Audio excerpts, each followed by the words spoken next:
লাল লাল মাছের ঝোল কে কে খাবে চলে আসো।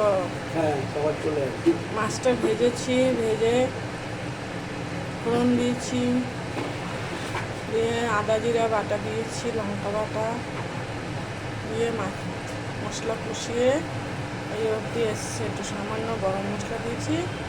আজকে পাতলা ঝোল করেছি, অতিরিক্ত গরম। দেখো বন্ধুরা ঝোলটা কেমন সুন্দর লাগছে, তোমাদের পছন্দ হচ্ছে? তাহলে সবাই মিলে চলে আসো আমাদের বাড়িতে। ঠিক আছে, টাটা বাই বাই, সবার জন্য